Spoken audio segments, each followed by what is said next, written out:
Dr. James Harmon had been a veterinarian in rural Montana for nearly 20 years, but nothing in his extensive career had prepared him for what walked through his clinic doors on that crisp autumn morning. "I need help," said a bearded man in worn flannel, cradling what appeared to be a large cat wrapped in a blanket.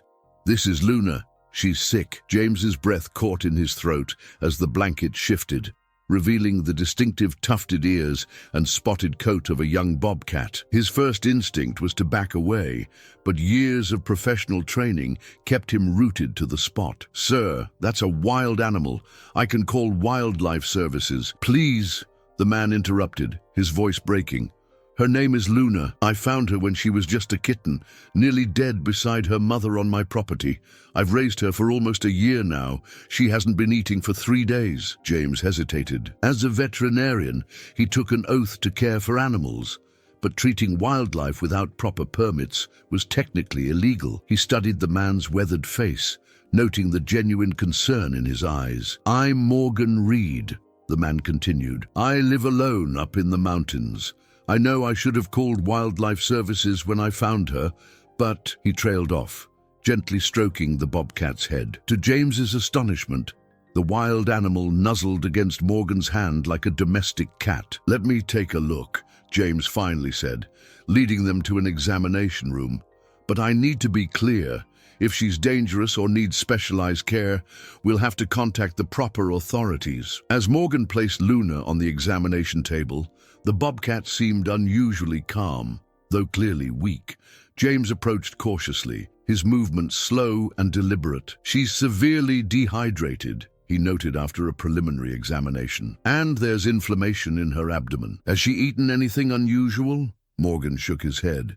"She hunts on her own sometimes, but mostly eats the raw meat I give her. I've been trying to keep her diet natural." When James leaned closer to examine Luna's eyes, the bobcat suddenly licked Morgan's face, causing the vet to freeze momentarily. The gesture was so domesticated, so trusting, completely contradictory to what he knew about these solitary predators. "I've never seen anything like this," James admitted. "The bond between you is remarkable, but Mr. Reed, keeping a wild bobcat is..." "I know it's not legal," Morgan interrupted, "but I live miles from anyone else. Luna has acres to roam. She comes and goes as she pleases. I couldn't let her die back then, and I can't now." James administered fluids and took blood samples, explaining that Luna likely had an infection. As he worked, he learned more about Morgan, a widower who had retreated to the mountains after his wife's death 5 years ago, finding solace in the isolation until Luna had unexpectedly entered his life. "I'll give her antibiotics and anti-inflammatories," James said finally. "But Mr. Reed, we need to discuss long-term solutions. She's going to get bigger, potentially more dangerous. This isn't sustainable." Morgan nodded silently, but the pain in his eyes was evident. As they prepared to leave, James made a decision that would change both their lives. "Bring her back in 3 days, and I'll come by your place tomorrow to see her environment.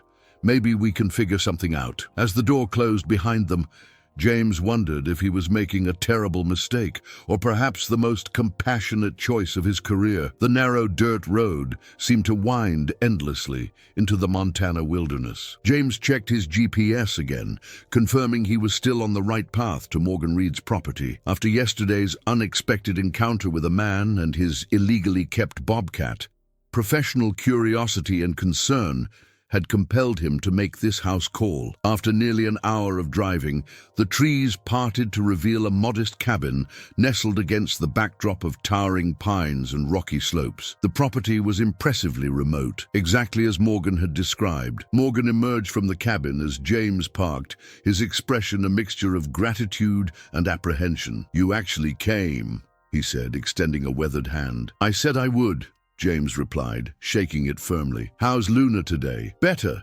Eating a little. She's inside." The cabin's interior was simple but comfortable, a lived-in space with rustic furniture, walls lined with books, and large windows capturing the breathtaking mountain views. What surprised James most was how the space had been modified with Luna in mind.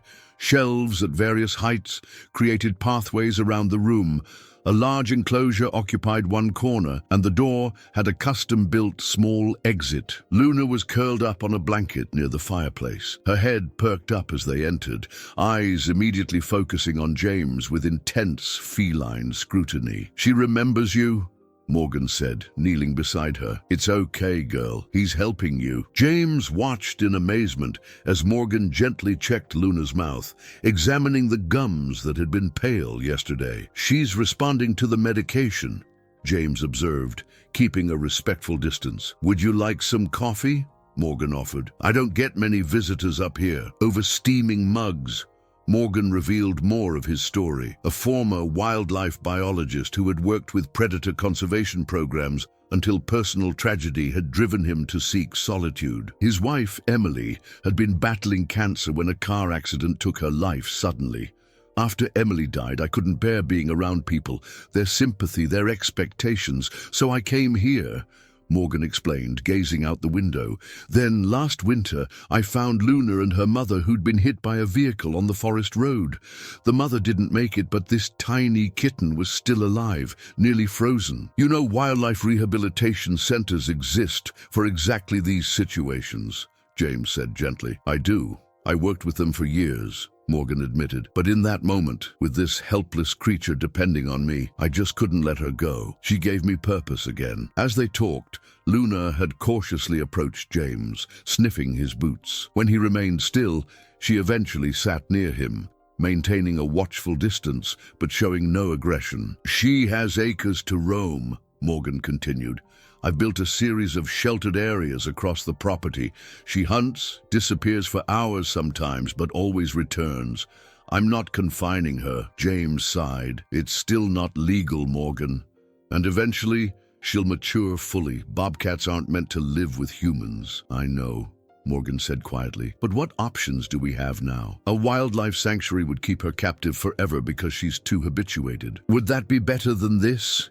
He gestured to the expansive wilderness visible through the windows. Before leaving, James examined Luna more thoroughly, confirming she was responding well to treatment. As he prepared his supplies, Luna did something unexpected. She approached and rubbed against his leg, much like a domestic cat might. "She's never done that with anyone but me," Morgan said, clearly surprised. On the drive back down the mountain, James found himself in a moral quandary. His professional obligation was clear: report the illegal keeping of wildlife.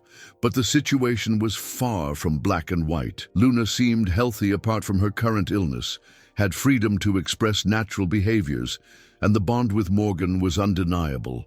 What troubled him most was what would happen to both Morgan and Luna if authorities intervened. Would separating them truly serve either of their best interests? By the time he reached cell service again, James had made his decision. He would help them, for now, but he needed a better long-term solution than simply looking the other way. 3 months had passed since James first met Morgan and Luna. Winter had settled heavily over the Montana mountains, blanketing the landscape in pristine white.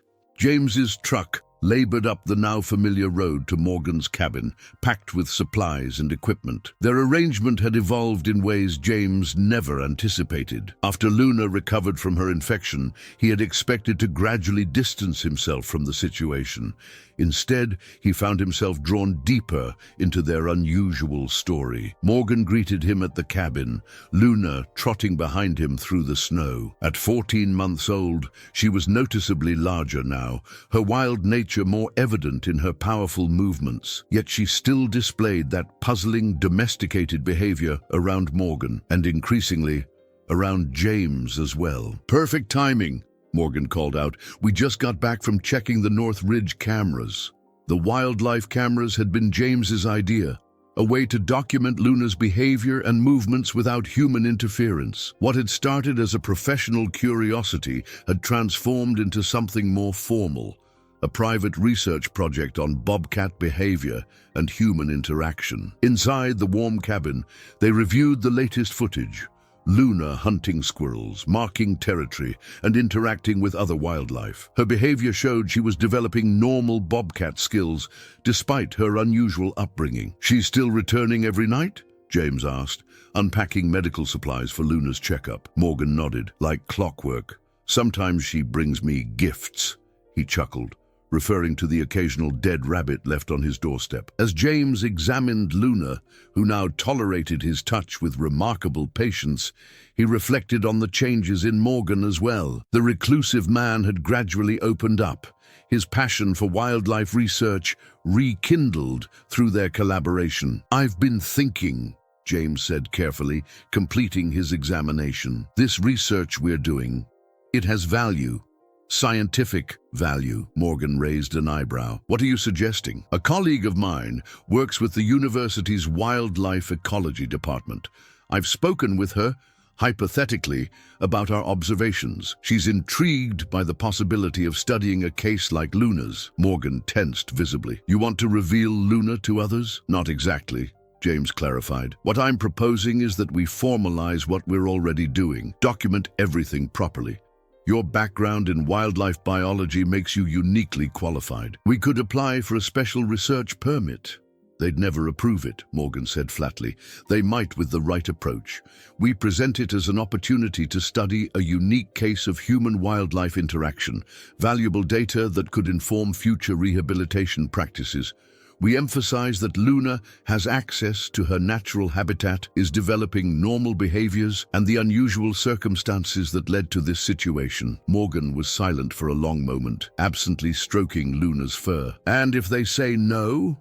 If they want to take her, then at least we tried the legitimate path," James said gently. "Morgan, this can't remain a secret forever. Better to control how the story unfolds than have it discovered." That evening, over dinner, they drafted an outline for a formal research proposal. Morgan's expertise brought scientific rigor to their observations, while James contributed the medical monitoring aspects. They carefully documented Luna's territory range, hunting patterns, health metrics, and social behaviors. 2 weeks later, James returned with Dr. Elena Vasquez, his trusted colleague from the university. Morgan had reluctantly agreed to this critical step, understanding it was necessary to gain institutional support. When Eleanor witnessed Luna casually licking Morgan's face while he sat reading, the very behavior that had shocked James months ago, her professional composure momentarily cracked. "Extraordinary," she whispered, maintaining the still posture they had agreed upon for this first meeting. By spring, their proposal had navigated through preliminary approvals, supported by Eleanor's advocacy. The arrangement wasn't perfect. It came with strict monitoring requirements, regular inspections, and the understanding that if Luna ever showed signs of becoming a danger, alternative arrangements would be made. For James, the compromise represented the best possible outcome. Luna could remain in the environment she knew, with the person she had bonded with. Morgan had reconnected with his scientific roots and the wider world, and together they were contributing valuable research that might help shape more nuanced wildlife management approaches. On his final visit before the official research program began, James sat with Morgan on the cabin porch, watching Luna explore the meadow's edge. "You know," Morgan said quietly, "when Emily died, I thought I was done with connections, to people, to purpose. Then Luna came along and saved me, and then you came along and saved both of us." James shook his head. "I just did what seemed right. Sometimes that's the hardest thing to do," Morgan replied, as Luna disappeared into the trees, wild and free, yet certain to return to the home she had chosen.